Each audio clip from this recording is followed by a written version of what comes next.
Pessoal, hoje nós estamos começando uma campanha, que é a campanha de quebra de maldição. Serão um tríduo, 3 semanas. Né? Muita gente não ficou sabendo. Você pode convidar as pessoas para podermos fazer juntos essa campanha. Faremos outras campanhas, mas campanha de quebra de maldição nós vamos fazer de novo em outros momentos, porque a gente vai ter que fazer muitas vezes. E é importante que a gente saiba que essa é uma batalha muito mais complexa do que as outras batalhas, porque você está lidando com aquilo que vem de gerações e que a gente vai precisar rezar para sempre. Para sempre. Então é importante que as campanhas levantam as questões, nos fazem repensar, nos fazem rezar. Então eu quero também dizer que pessoal que não está habituado, né, está aqui no Facebook, está aqui no YouTube, convém às vezes você acompanhar no outro dia a gravação, e a gente vai colocar uma cópia, pelo menos na nossa página do Facebook, da nossa árvore genealógica, para você preencher. Da nossa não, só os quadradinhos vazios lá, para você fazer a sua árvore genealógica. Eu quero já aproveitar para falar um pouquinho disso. A maioria daqui já fez campanha de quebra de maldição, mas nem todos têm uma consciência de como a gente deve fazer a campanha e as nossas orações. Então vamos lá. Nem todos nós conhecemos os nossos antepassados, não é verdade? Não temos informação. Algumas culturas têm por hábito até fazer isso, até por uma questão de concepção religiosa. Eu gosto muito de lembrar, quem quiser um dia, procura na internet, pode comprar o livro, são os retiros que o cardeal Vantuan, já no céu, pregou para João Paulo II. Vocês acham que foi bom o retiro, né? Foi um retiro de quaresma, cardeal Vantuan. Ele foi publicado pela editora dos Focolarinos, que acho que chama editora... Bom, mas você vai achar na internet, porque eu achei, tem até no formato digital, de livro digital. E um dos momentos que eu acho muito incrível é quando ele fala que o pai dele andava mais de 40 quilômetros para ir na missa, que lá no Vietnã não tinha missa em todo lugar, e que ele tinha que fazer essa caminhada e levava eles, quando eles já tinham condições, para andar, que tinha que ser a pé, não é, para andar tudo isso para poder ir numa missa.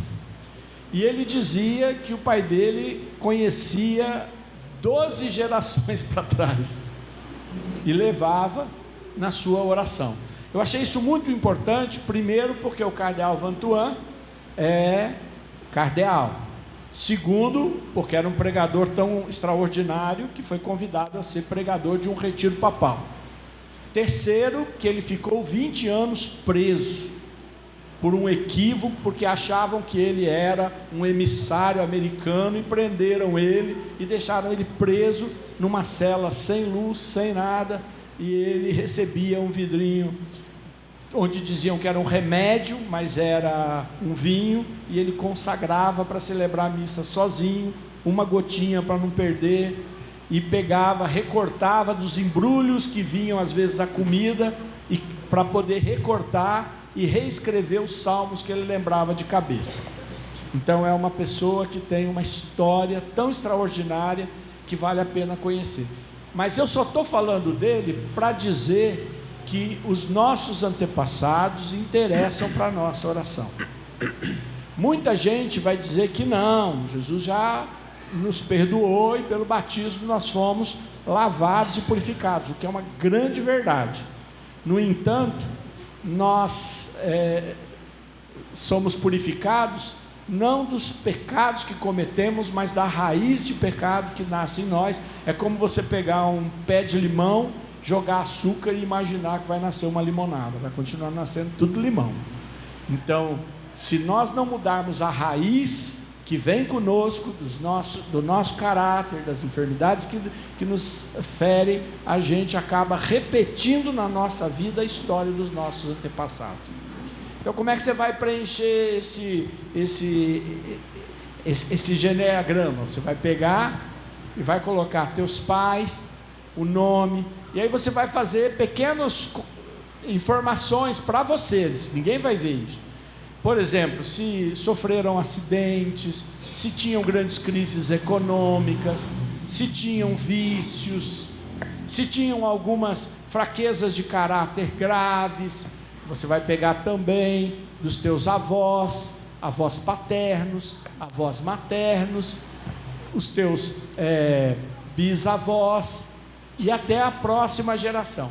Como eu sei que muita gente, assim como eu, não tem todas essas informações, você vai ter que tentar lembrar algumas coisas, porque nas famílias às vezes as pessoas fazem e falam uma frase qualquer sobre os nossos antepassados. Minha avó dizia não sei o que, aí você anota isso, né? Dizia que os irmãos brigaram e um tentou matar o outro, você anota.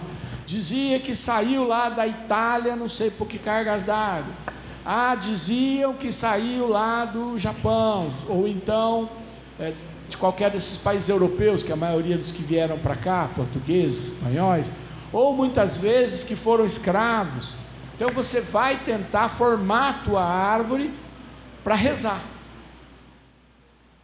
Mesmo que as informações não sejam completamente fidedignas, para a oração não vai perder nada. Então a gente vai postar na nossa página do Facebook a árvore genealógica, e nos grupos, viu, William? Os grupos que a gente tem da formação de domingo e os outros, você poste lá para o pessoal imprimir. O louvor é um desafio. E a gente sabe que quando a gente louva a Deus, Ele se faz presente. E Ele é desafiador porque louvar por uma graça recebida é fácil. Louvar por um bem que a gente recebe, os alimentos, uma chuva na hora oportuna, é uma coisa fácil de fazer. O difícil é louvar por aquilo que ainda não recebemos, mas que louvamos pela fé. Pensa um pouquinho. O que você gostaria de louvar a Deus agora, que você ainda não tem, que você ainda não recebeu, que você ainda não alcançou, mas que você quer louvar porque acredita, porque tem fé, porque sabe que Ele é Deus, conhece na tua alma o poder de Deus que pode salvar, perdoar, libertar e ainda dar presentes. Presentes, porque as coisas do mundo são um nada, mas nós precisamos delas também. Pense aí. E comece baixinho a louvar a Deus por isso. Quero te louvar, Senhor, por uma vitória que ainda não veio. E você vai falar essa vitória para o Senhor, que ainda não está aí, mas que a tua fé vai te levar. Algo que você tem tentado conquistar, louva o Senhor agora por isso.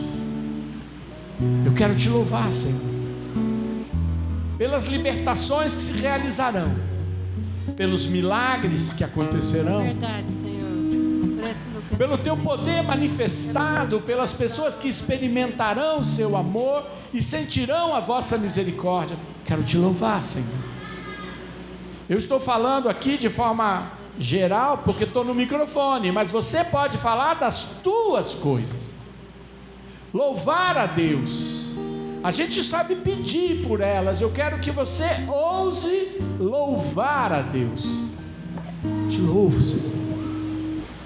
Te louvo pelo amor, Senhor, na minha vida. Te louvo porque situações que para mim não tem solução, Tu solucionaste. Eu te louvo pela solução que arranjaste. Eu te louvo, Senhor. Eu te glorifico, Senhor. Eu te exalto também, Senhor, por tudo aquilo que não depende de mim, mas que eu sei que tu podes. Te glorifico e te louvo, Senhor.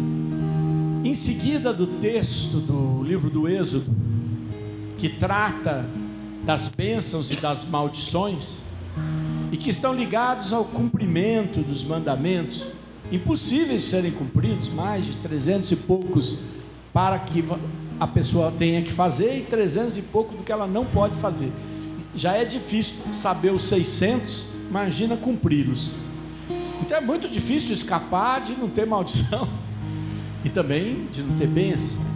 Mas em seguida a gente lê os textos das primeiras invasões que Moisés conduz, e a gente vai vendo que ele vai falando para que a Arca da Aliança vá na frente, antes dos exércitos chegarem. Isso não tem lógica. Qual é a lógica? Você enfrenta com os exércitos e depois você traz o teu principal tesouro, que é a Arca da Aliança, que tem ali o maná do deserto, que tem ali a vara de Arão que floresceu, que tem ali os maiores símbolos dos milagres do deserto. Pois bem, a arca, ela certamente, como o bem mais precioso da presença de Deus, quando ela era colocada na tenda da oração, se enchia a tenda de fumaça, ficava uma presença tremenda. E ele diz para o sacerdote: manda a arca na frente e nós vamos depois. E aí fazia aquela famosa oração: levanta-se Deus e fujam de vossa face todos os que vos odeiam. Por que fazia isso? Porque ele tinha uma consciência clara de que a batalha espiritual, ela precede a batalha que você terá que fazer. Isso não significa que você não terá que fazer uma batalha, que você não vai ter que trabalhar, que você não vai ter que pelejar, vai ter que instruir, vai ter que corrigir, vai ter que se esforçar. Mas tudo isso na frente não vai te trazer a vitória. Agora, se Deus estiver na frente, já se levantando e dominando sobre todos os mal, sobre todo o mal, então a batalha tem grande chance de ser vencedora. E aí a gente vai ver no livro dos reis, nos livros nos livros que narram as vitórias, não é? Seja o livro de Josué, sejam todos estes livros, de Juízes, você vai ver vitórias extraordinárias. Vamos lembrar, por exemplo, o exército de Holofernes cercando a cidade, deixando todo mundo morrer de fome quase, e os exércitos esperando que a fome fizesse o inimigo sair para fora. Mas o exército de Holofernes era tão poderoso, que ele não precisava esperar nada, ele podia ter invadido e destruído, mas eles queriam ferir de morte, não ter perdas, o mal vencer e humilhar. E aí nós conhecemos a história da viúva Judite, que se banha, se apronta, pede a Deus que a revista de beleza extraordinária, portanto, que ela ficasse encantadora. E aí eu pergunto para você, e você deve imaginar, não é? Quantas jovens não deviam ter em Israel belíssimas? Mas ela era uma mulher já viúva, já com, certamente não tão maravilhosa quanto algumas jovens, mas uma vez revestida de Deus, ficou para cair o queixo do general. E foi visitar o general, e ele ficou tão encantado por ela, que ele a convidou, não é? Imaginando, daí claro que ele jamais ia pegá-la por esposa, ele queria só, não é? Ele mandava em tudo, comandava tudo, e num mundo que as mulheres tinham menos valor ainda, E aí a hora que ela se vê sozinha com ele, todos conhecem a história, o que ela fez? Cortou-lhe a cabeça fora. Mas esse é o de menos, porque um general de cabeça cortada, vem outro no lugar, e assim o exército continuaria ali. Acontece que aquele ato, ter conseguido entrar no general máximo e cortar sua cabeça e sair com ela e sair ilesa, abaixou o moral do inimigo de tal maneira que o inimigo apavorado fugiu, tendo a vitória na mão. Portanto, a vitória ela acontece quando Deus age, porque senão o teu inimigo, mesmo que ele seja menor que você, enquanto ele tiver força e achar que te destrói, enquanto ele achar que tem ações para te fazer sofrer, ele vai continuar fazendo. Mas quando Deus age, ele pode ser muito mais poderoso que você, que ele vai ficar apavorado e vai fugir de você. Então, qual é o segredo? É a arca ir na frente, é Deus ir na frente. E aí a gente precisa ter um autodomínio de, antes de sair fazendo as coisas, pedir que Deus vá na frente. Quando você recebe uma notícia, uma situação difícil, que você não sabe, primeiro reza, depois age. No mundo da libertação hereditária também. Não adianta você usar toda a tua energia para cortar todas as maldições e dizer que isso não vai acontecer com você. Como se você tivesse o poder de impedir uma doença de se manifestar na sua vida, que já esteve em outros da tua família. Mas a oração pode fazer isso. Por isso estende a sua mão como estivesse colocando e enviando que Deus vá à sua frente. À sua frente no seu interior, à sua frente em todas as situações. E pedindo que o Senhor vá à frente, vá agir à frente, vai tomar posse na frente. Que Ele vá agora desfazendo os exércitos, apavorando os inimigos espirituais, os inimigos humanos, os inimigos de Deus, os inimigos da vitória de Jesus Cristo. Vai à frente, Senhor, os inimigos da igreja, que Tu, Senhor, possas agir agora. Muitas vezes inimigos da igreja que estão dentro dela. Vá à frente, Senhor. Vá dissipando todo o mal, Senhor. Porque quando Tu ages, Senhor, nada impedirá a vitória. Por isso, Senhor, nós pedimos agora, protegidos também por estes anjos que nós oramos e pedimos que fossem à nossa frente, que Tu venhas agir, Jesus. Faz a tua oração. Lembra que não pode contar só com a minha oração, não. É a tua oração aí, ó. Você é portador da bênção que Deus lhe concedeu. O Senhor te chamou tanto quanto eu. Me deu talentos diferentes dos teus, mas Ele pode te ungir aí à frente. Não deixa o diabo te derrubar, não deixa o diabo pisar em você, não deixa as tuas esperanças desaparecerem. Tem gente que já não consegue mais enviar Deus à frente porque está desesperançado, está arrasado, está pisado. Não deixa. Deus não te fez para poder ser pisado. Deus te fez para você poder ir à frente e utilizar as armas espirituais que Ele te concedeu. Senhor, as tuas armas poderosas, a oração, a mortificação, a Eucaristia. Dai-nos, Senhor, estratégia, Senhor. O amor, Senhor, que manifestamos, Jesus, na forma de caridade. Vai usando tudo isso, Senhor, e abre caminho no meio dos inimigos e destrói, põe para correr, Senhor, e alamar e deixa. Irmãos, não tem jeito da gente alcançar a libertação sem passarmos a ter um mínimo de disciplina de oração. É muito bom poder vir no grupo de oração e rezarmos juntos, é maravilhoso. Porque a oração de um fortalece o outro, nós conduzimos a oração e Deus pode agir.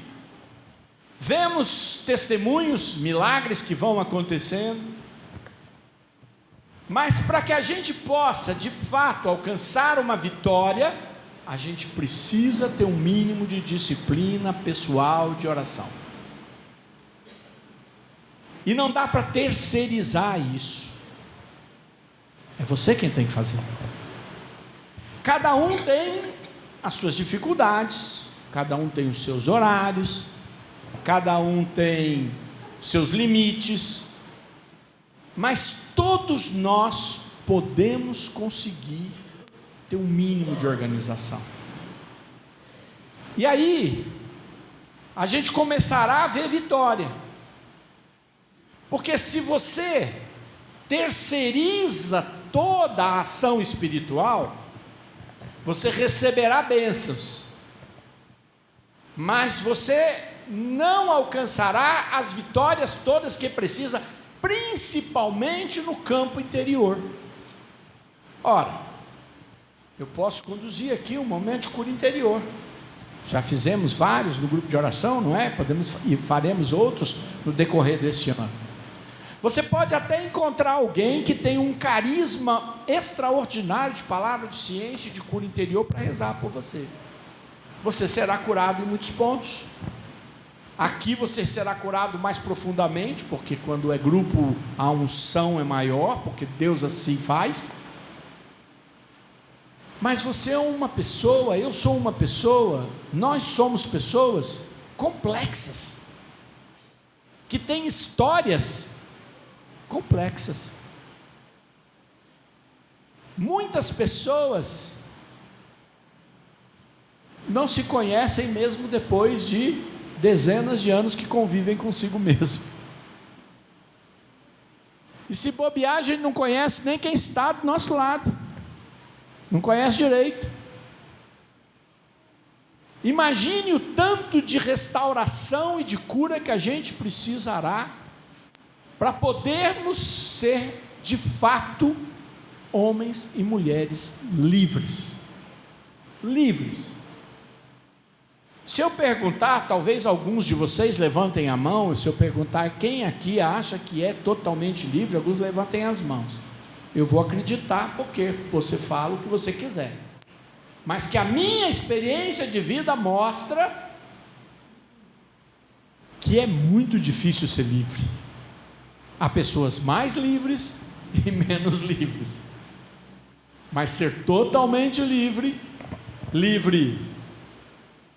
porque você tem o olhar das outras pessoas que te limitam e você então não é livre. Às vezes você não é livre por causa das pessoas da sua casa, às vezes você não é livre por causa da bolha que você vive, às vezes você não é livre, e que é o que mais acontece, porque o diabo encontrou algumas áreas aonde ele pôs a mão e ele te segura. E ele não liga que você se desenvolva em outras, desde que esta aqui esteja na minha mão, e que você não fique podendo ser livre nela. Como é que eu faço para vencer isso? Só tem um jeito: conseguindo pela oração ver aonde estas áreas estão sendo presas, e pela oração começar a derrubar estas muralhas. Isso acontece na vida da gente. Talvez alguém que nasça no meio e conviva toda a sua infância num lugar de violência, onde o único jeito de viver é sendo violento, não veja a violência como um problema. Mas o dia que for liberto, descobrirá que era escravo dessa violência. Agora vocês imaginem a quantidade de áreas que estão escravizadas na nossa história. Na nossa história. Esses dias eu falei para uma pessoa que tinha me pedido oração. Eu falei: o que você sabe do teu avô? Ele falou que foi uma pessoa muito boa. E deve ter sido, porque essa é a mensagem que ele recebeu. Falei, e você sabe por que ele mudou para Maringá? Não. Você sabe por que ele saiu lá daquele estado, foi para São Paulo, depois veio para aqui? Não. Você sabe quais as dificuldades que ele teve com os irmãos dele, com as coisas? Não. Ele morreu, eu era muito pequeno. Você sabe quais eram as características positivas e negativas da personalidade dele? Não. Então como é que você vai rezar? Porque você conhecendo pode começar a orar pela libertação.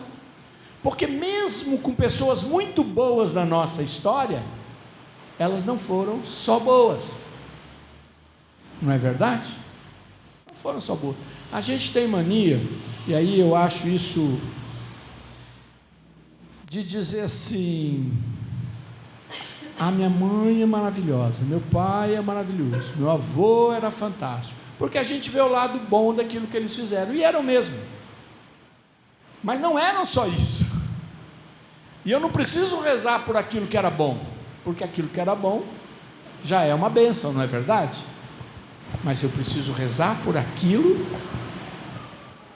que muitas vezes não era tão bom.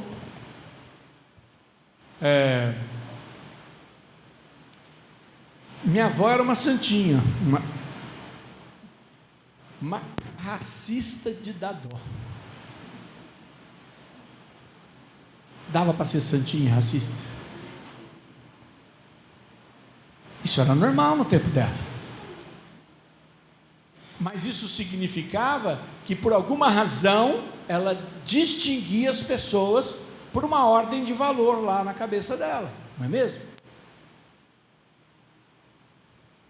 Eu não quero fazer distinção de pessoas, achar que umas pessoas são melhores que as outras, porque eu gostei da tua cara e não gostei da cara do outro. Sem te conhecer, eu vou errar bastante, não vou? Pois bem, eu preciso então orar, porque eu recebi de alguma maneira, não isso, mas de alguma maneira, essas características foram sendo passadas. Humilhações, pessoas que sempre se achavam inferiores. E hoje você às vezes precisa sempre se afirmar e mostrar que está certo. E não sabe que você faz isso, e as pessoas até ficam assim com você, às vezes sem até você perceber, porque lá na tua herança você tinha um traço exatamente o contrário, de alguém que foi muito humilhado, e que a tua oração agora pode inverter esses caminhos. E por que oração? Porque você já não pode fazer mais nada por aquilo que já passou. Você não pode fazer mais nada por aquilo que aconteceu. Pela violência do passado, pelos erros dos teus antepassados, você pode fazer alguma coisa por isso? Não. E pior ainda, a grande maioria deles ficou escondido. A hora que você começar a orar na tua disciplina, deixar lá 10 minutos, pega a palavra, faz uma oração preparatória pedindo o Espírito Santo, lê uma pequena passagem e deixa o Espírito Santo te conduzir. Você vai ver quantas coisas virão na tua emoção para você falar: Senhor, se isso era assim, me liberta. Se isso era assim, me cura. Se isso era assim, me restaura. Para que todas estas experiências que você não tem como alterar, não venham a impedir que você siga adiante e seja feliz. Deus te quer feliz? Tem certeza? Diz para mim: Deus me quer feliz. Tem certeza? Não estou ouvindo muita gente, acho que vocês estão em dúvida. Tem certeza que Deus te quer feliz? Sim. Pois é, se Deus te quer feliz, Ele não quer que estas coisas continuem atrasando a sua vida. Eu vejo gente, essa semana mesmo, recebi uma mensagem de alguém que não tem vindo no grupo, mas porque não pôde, mas vinha sempre, dizendo assim: o que Deus quer de mim? Porque está tudo errado, aconteceu tal coisa, Deus não me faz isso. E eu fiquei pensando, para esta pessoa, ele talvez nesse momento tenha dúvida de que Deus o quer feliz. E talvez você já tenha passado por momentos assim, onde você olhou e falou: acho que Deus não me quer feliz não, porque está tudo dando errado. Mas é preciso primeiro restaurar. Deus te quer feliz. O mundo não te quer feliz. Do mundo você vai apanhar. E enquanto Satanás conseguir também segurar áreas da sua vida na mão dele, você vai sofrer. Mas a vontade de Deus não era nenhuma destas coisas. A vontade de Deus sempre foi que você seja feliz. Se alguém me pede oração, fala: olha, fulano está muito doente, reza para Deus que está aliviar essa dor, levando ele embora. Eu falo: eu não. Primeiro que Deus pode levar quem Ele quiser, Ele é Deus. Desde quando Deus precisa da minha autorização? Mas eu rezo para que Deus haja, para que Deus faça a graça acontecer, porque o sofrimento não veio porque Deus quis, mas Ele veio. Pergunte para a pessoa: você já teve algum sofrimento muito doído na sua vida? Claro, duvido quem não teve aqui. E a pior coisa que podem ter dito para você é: isso era a vontade de Deus. Não tem pior que isso. Não tem pior que isso. Deus achar que uma coisa que me derrubou, que me avassalou, que me rebentou, Deus estava por trás disso. Então vamos embora daqui, porque aqui não é um bom lugar para ficar não. Vamos estar com esse cara malvado e poderoso do jeito que ele é. Deus é poderoso desse jeito, pode fazer umas maldades, como nós vamos se livrar disso? É por isso que nós estamos aqui, porque nós queremos ser testemunhas de que Deus nos quer feliz, e de que quem não nos quer feliz tem agido para sugar para levar a nossa infelicidade, muitas vezes nos batendo com coisas que a gente não consegue às vezes rapidamente superar e nem entender. Só que a fé me faz ir adiante, e eu saber que eu preciso entrar neste combate. Quem tiver tempo, nós temos no nosso canal do YouTube, acho que 5 campanhas de quebra de maldição, umas de 7 semanas, umas de 3, umas de 9, e você vai ver pregações todas diferentes. Mas hoje eu não quis trazer nenhuma delas, nem como isso se repetiu na vida entre Abraão e Isaac. Podem ir lá que tem uma pregação dessas, nem como a árvore genealógica de Jesus passa por prostitutas, por traições, por tantas coisas, nem o texto das maldições e bênçãos até a 4ª geração.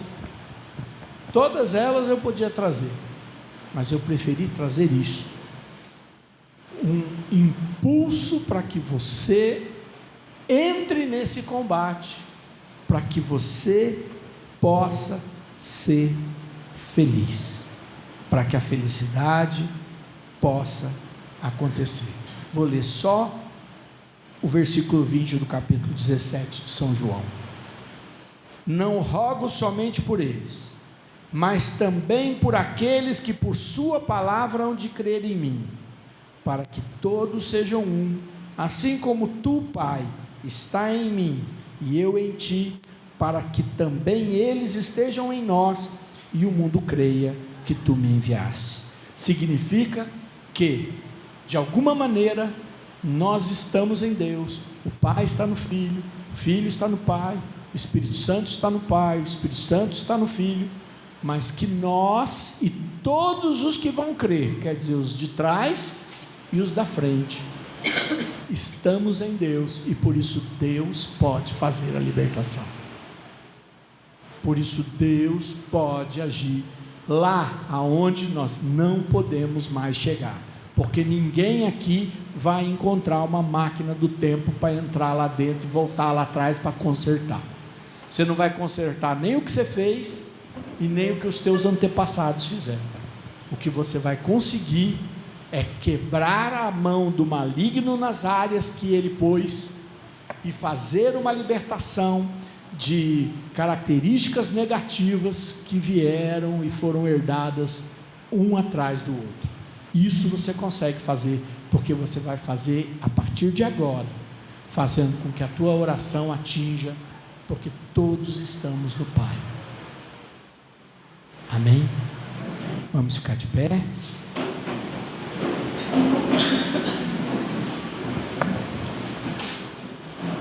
Serão 3 semanas da quebra de maldição. Essa foi a primeira quebra de maldição. Teremos quebra de maldição de autoridades na semana que vem, e depois a última semana, 3 semanas. Quem quiser ainda acompanhar e vir, para que a gente possa rezar. Se for possível, pegue o geneagrama, preencha e traga ele junto com a tua Bíblia, para você estar com ele na mão para rezar, porque nós estaremos rezando por toda a tua história, por toda a herança que você tem da sua vida. Lembrando, eu falei na semana passada, de que a gente tem, eu chamo de alguns portais espirituais. O primeiro deles é que na Santa Missa, Jesus está lá, dando a sua vida como deu a vida 2000 anos atrás, 2024 anos atrás. Portanto, tudo está ali. Você pode colocar todas as pessoas, com todas as circunstâncias, para que possa acontecer a libertação. Lembrando de que você pode, inclusive, também fazer algumas mortificações para fazer essa oração de libertação. Amém? Estivemos reunidos em nome do Pai, do Filho e do Espírito Santo. Amém.